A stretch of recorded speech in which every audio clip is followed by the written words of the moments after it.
UFC Saudi Arabia के main event में हमजत चिमाएव की फाइट रॉबर्ट विटेकर से होने वाली थी। और रॉबर्ट विटेकर ना इस फाइट को लेकर बहुत ज्यादा सीरियस थे।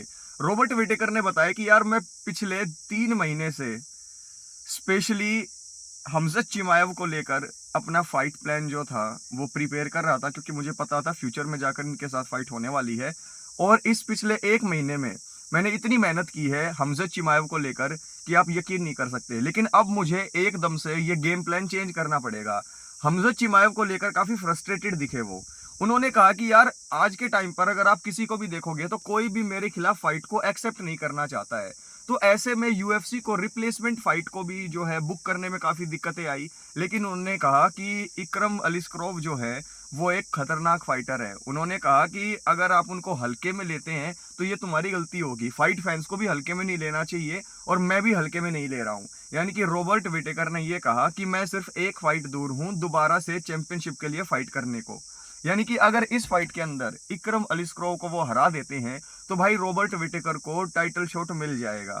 उसके बाद हम फाइट फैंस ये बिल्कुल नहीं कह सकते कि यार हमजत चिमाएव को क्यों नहीं जो है टाइटल शॉट मिला, क्योंकि अगर इस टाइम पर हमजत चिमाएव की फाइट हो जाती रॉबर्ट विटेकर के साथ और वो रॉबर्ट विटेकर को हरा देते तो नेक्स्ट जो हम फाइट देखते वो टाइटल के लिए देखते।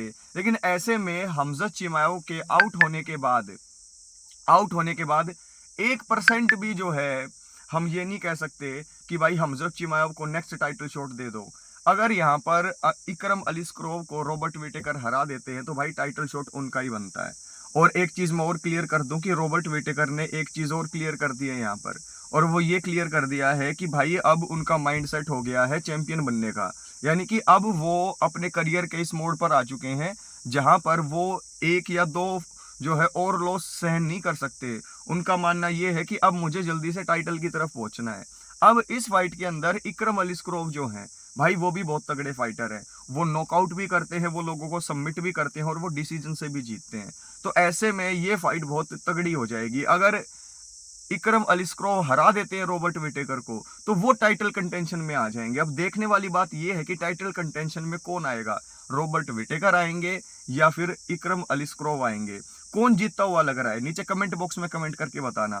और ये जो रॉबर्ट विटेकर ने कहा कि यार ये फ्रस्ट्रेशन वाली बात है कि आप एक फाइटर के लिए 2-3 महीने तैयार करो, एक गेम प्लान बनाओ और फिर लास्ट में कोई दूसरा फाइटर आ जाए तो सेम गेम प्लान उसके ऊपर इंप्लीमेंट नहीं होता, क्योंकि हर एक फाइटर अलग है, हर फाइटर का फाइट करने का तरीका अलग है।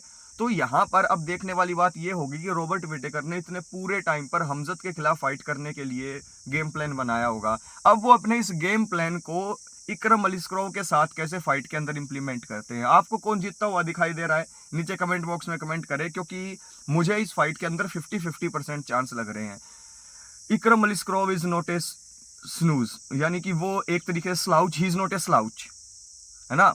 वो एक न्यू कमर आपको लग रहा है लेकिन he is very very very talented fighter. तो ऐसे में ये फाइट 50-50 है, कोई भी जीत सकता है। आप नीचे कमेंट बॉक्स में कमेंट करके बताएं कि कौन जीतता हुआ दिखाई दे रहा है और क्या हमजत के करियर में एक बहुत बड़ा डेंट पड़ गया है नहीं पड़ गया। नीचे कमेंट बॉक्स में कमेंट करके बताएं और चैनल को सब्सक्राइब जरूर करें। Take care.